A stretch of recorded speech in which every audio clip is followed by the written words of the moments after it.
Hello everyone! Welcome back to Books with Genghis Khan. I'm Ben, and today I have for you my first of 3 videos counting down my top 30 favorite audiobook narrators. So I absolutely adore listening to audiobooks. It's just a big part of my life at this point, listening every day, and not just out of convenience or to get through books faster, but because I truly love experiencing stories this way. I feel usually more engaged and invested and immersed when I'm listening. And even if I listen a bit sped up, I'm usually listening at a slower pace than what I would just be reading in print, which would be normally at around 2 times the normal narrating speed for me. And so I'm settling in more and I'm visualizing more as I'm listening.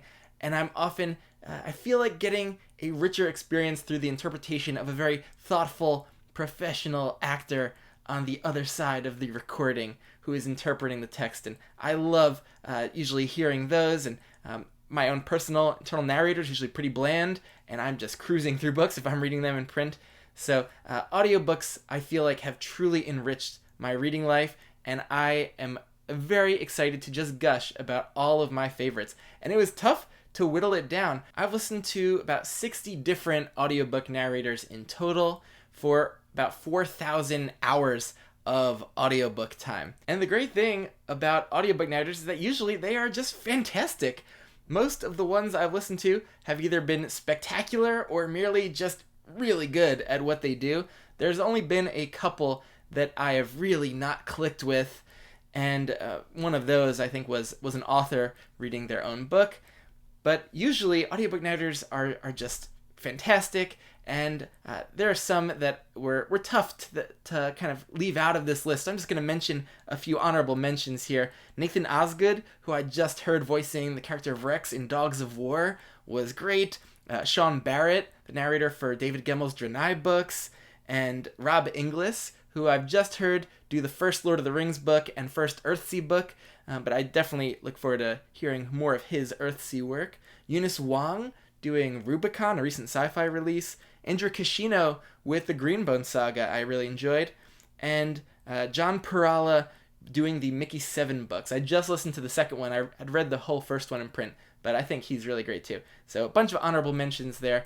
And there will be some in this countdown that you feel like I'm missing for some reason or should have included, but I have not listened to all of the really famous fantasy and science fiction narrators yet. So ones that I am very excited to try, who I don't want to get disappointed if they're not in any of these videos. So I have not heard Nick Podell yet, and not tried the Kingkiller Chronicle. I have not tried the new Andy Serkis Lord of the Rings or Hobbit audiobooks. I definitely want to try those. Haven't yet done the Powder Mage books with Christian Rodska, who gets a lot of praise. I want to try the Rivers of London books with Kobna Holbrook Smith, who just gets lots of love. And then I've heard so much recent praise for Jeff Hayes narrating the Dungeon Crawler Carl books. I think I'm going to try those soon. And I have also not yet tried the Dark Tower books and Frank Muller.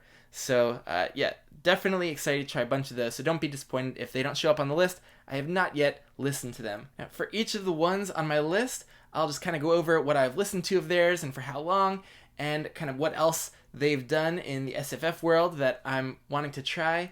And also I will play a short sample from their audiobooks, like the Audible sample online, so you can get a sense for their voice. Now, a lot of this is utterly subjective, and I recognize that. It comes down to your personal preference for just the way someone's voice sounds, and the cadence and rhythm of their narration, or how they go about voicing characters. Do they change their voice a lot for different characters, or for male and female characters, younger, older? And I know some people just have sort of strong individual preferences around all that. And so yeah, a lot of this is subjective. I have enjoyed narrators who are extremely lively, bring a lot of energy, and do a lot of different voices. But I also enjoy narrators who maybe are a little less varied in their intonation, and whose maybe just default kind of voice and cadence just really clicks with me. So I tend to like a broad spectrum of narrators, and yeah, it is completely understandable if you are not in agreement with me. But hopefully I can put some on your radar. As someone who listened to so many audiobooks for so long, yeah, if you haven't yet, I can heartily endorse all of these narrators. So here we go. At number 30 is Chris Lu Kum Hoi, who did the recent narration for R.F. Kuang's Babel.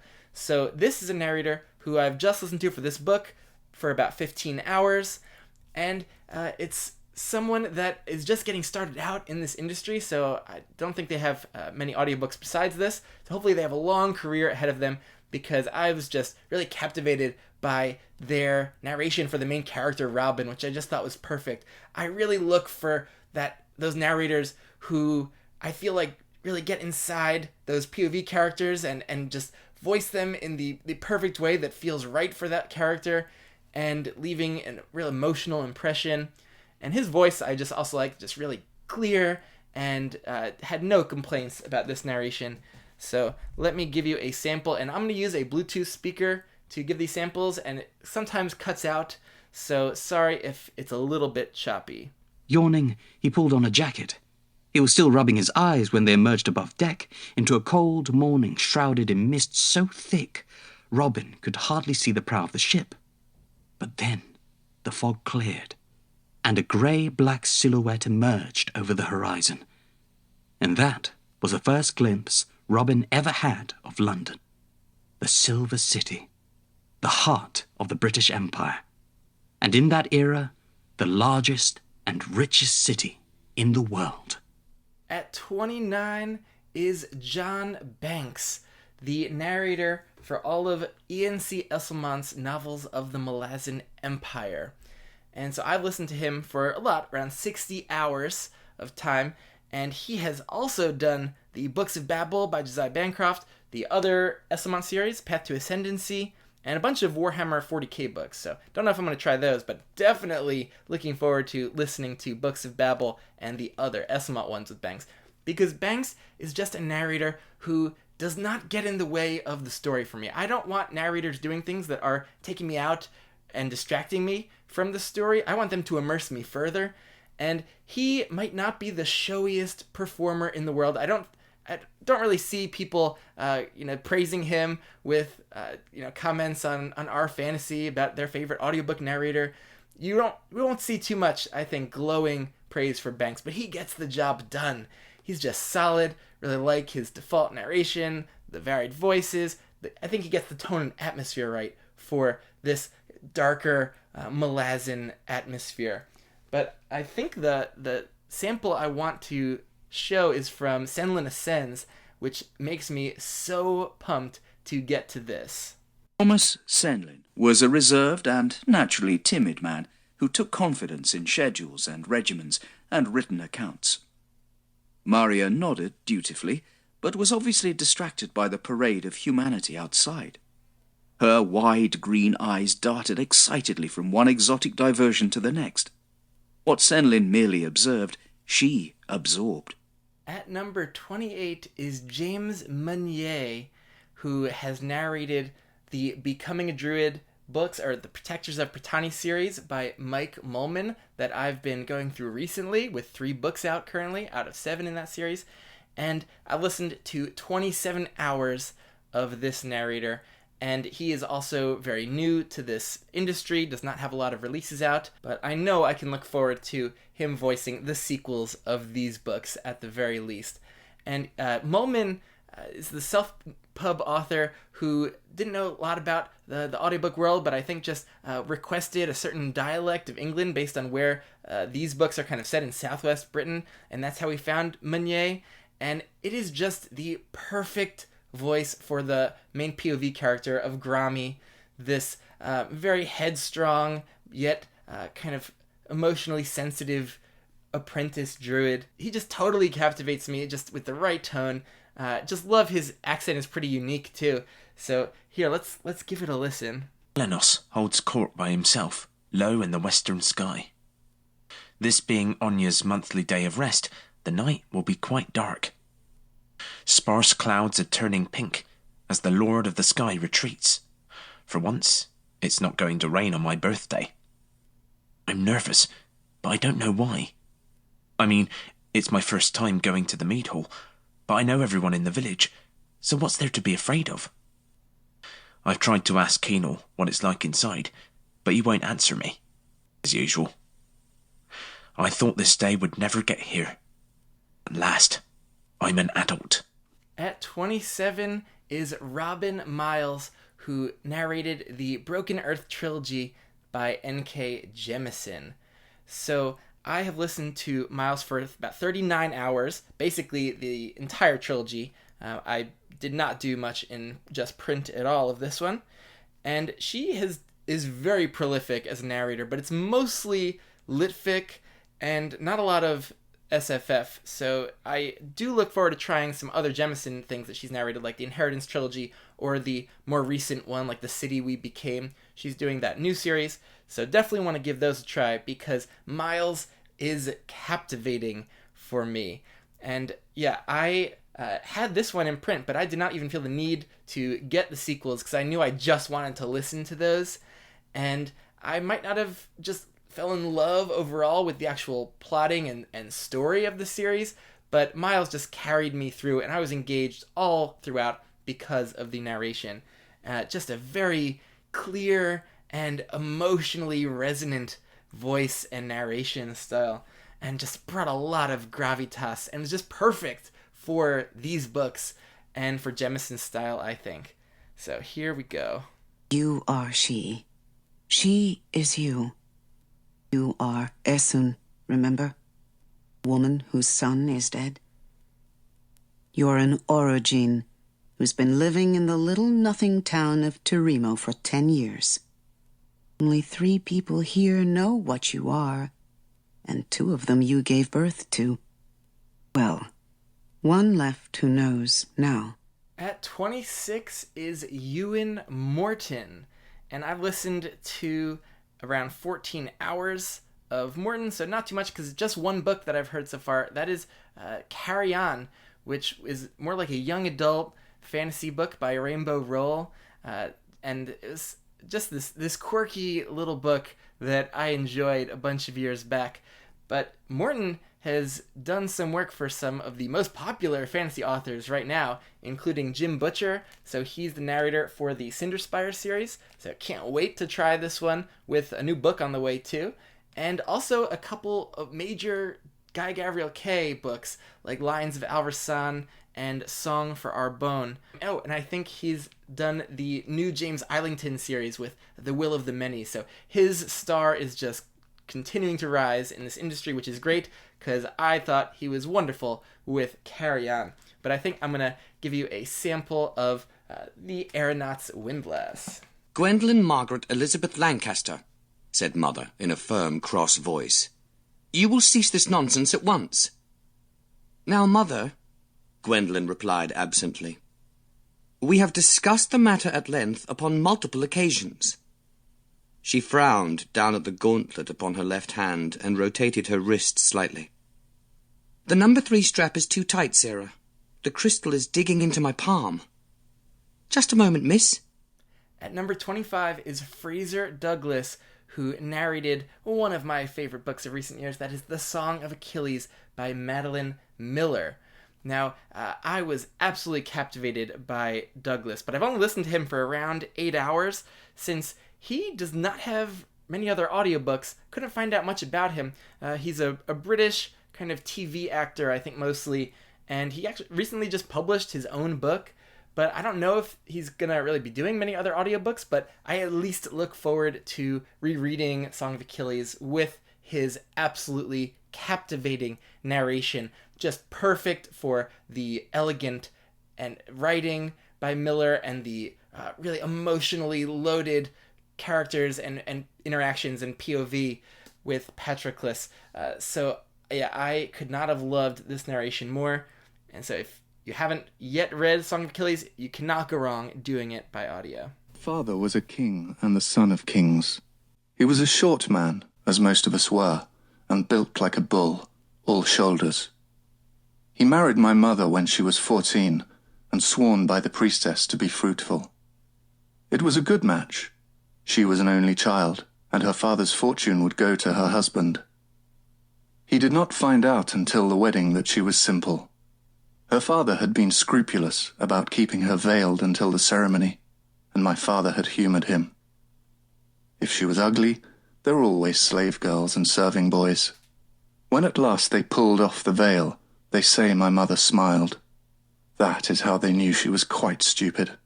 Brides did not smile.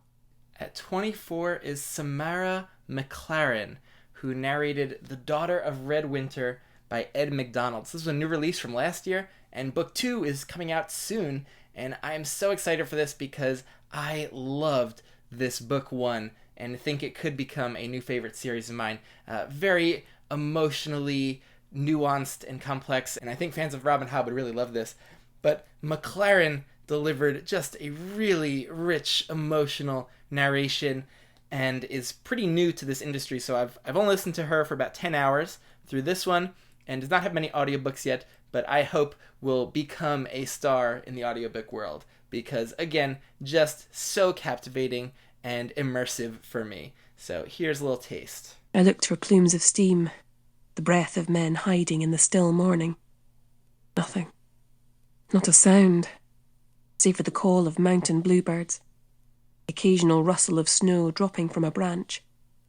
I put no tension on the bowstring, moving fast, tree to tree, the point exposing myself here. I crossed the last distance and knelt beside her. Not much older than me, dark-haired, her complexion too dark for the Highlands. Threadbare, tattered clothes were better suited to city living than a hike in the wild, and better than I'd ever worn, that's for sure. Few embossed buttons clung to the edge of her coat, the silver slicked red. No ghost lingered over her, or wandered the trees, but that didn't mean much. Only the unhappiest dead appeared to me. I'd seen ghosts bound by bitterness, chained with ropes of remorse, caught in nets of grief. Most of the time, dead was just dead. At number 23 is Maura Quirk, who was one of the 3 narrators that I heard in The Empire's Ruin by Brian Staveley, which I did at the start of this year. And I was not in love with the actual book. I gave this book 3 stars, but 2 out of the 3 narrators really carried it for me and maybe were the reason I ended up liking it as much as I did, I think. Quirk is a pretty big narrator in fantasy right now, so I've only listened to her for about 15 hours, but she's also done the Gideon the Ninth books and sequels, and E.J. Beaton's The Counselor, which I have and I'm excited to try, the Hollow Empire books by Sam Hawke, that duology I also have, and I have not yet dived into the Red Rising sequel series, but she is one of the narrators that does those books with the multi-POVs and different narrators. So she's definitely heavily involved in collaborating with other narrators, which is a style I do like and enjoy. It differentiates the POVs so drastically. And she just delivered a very emotionally raw performance here for the main character. Very engaging, lively narration. Here's the start of Empire's Ruin. The bridge was empty. The first pass, they flew in fast and slow and silent over the wide canal, a smear of darkness across the stars, winging just over the heads of the rotting wooden statues at the top of the Grogmarket Bridge. Anna Sharp kept her eyes fixed on that bridge, scanning the shadows for her wingmates, Talal and Cora, who should have been waiting, poised for the extract, just as they'd planned. "Son of a bitch," she muttered. "Jack, take us around again." At number 22, we're right back with the same book with Joe Jameson. So I've listened to him just in this book for around 12 hours, and he also has done a few other series I want to try, like The Greatcoats by Sebastian de Castell and the Wounded Kingdom series, those assassin books by R.J. Barker. So not one of the most prolific, but definitely done a bunch of fantasy series. And his narration was also, just like Quirk's, really high energy, lively, just vivid voices. And in his portion of this book really engaged me. It was just such a weird audiobook experience because the third narrator, and maybe that was just more like the writing for the third POV, was just felt not as vivid and as great as these other 2. But yeah, so fascinating audio experience that was rotating between those 3 narrators. But I am really excited to try just Jameson straight with like the Greatcoats series, because I think he could be a lot of fun. So here is what he sounds like. "Please, goddess," Rock begged, blood streaming down his face, sluicing from his chin, draining onto the bridge even as the hot, driving rain washed it away. Help me to love these men. Men weren't making it easy. Two of them held him by the wrists, while the third, a bastard the size of a warehouse door, loomed over him, frowning at his own fist. "Look what you did," he said finally, pointing to a gash along the back of his knuckles. Mark tried to focus, to see past the blood and the haze of pain. "Look!" screamed one of the others, seizing a handful of his hair, dragging his face up, then shoving it forward until the fist was so close he could have kissed it. At 21, this might be a little bit of a hot take, but I have Roy Dotrice, the narrator for the Song of Ice and Fire books by George R.R. Martin. So I have been listening to all of these for the first time this past year and just absolutely loving the whole experience.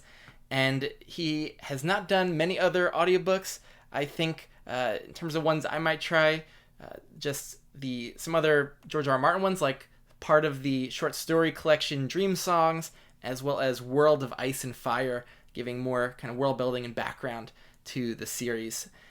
But he's done only a few other audiobooks, like collaborations with Shakespeare. So I think he's a very prominent kind of British actor and stage actor, and somehow knew George R. R. Martin, and George got him to do it. Roy, sadly, has passed away since doing the last Song of Ice and Fire book, but he was quite old when he was recording these, and I know lots of people just prefer kind of younger voices. He also mispronounced some of the names pretty brutally. Like, yes, it annoys me to hear every time Brian or Patire, but it's such a small thing, and I can easily look past that, and it's just like a millisecond, and I'm like, oh, okay, it's more, I'm just amused by it at this point, and I'm like, okay, that's how he pronounces Brienne or Peter Baelish, and it's okay.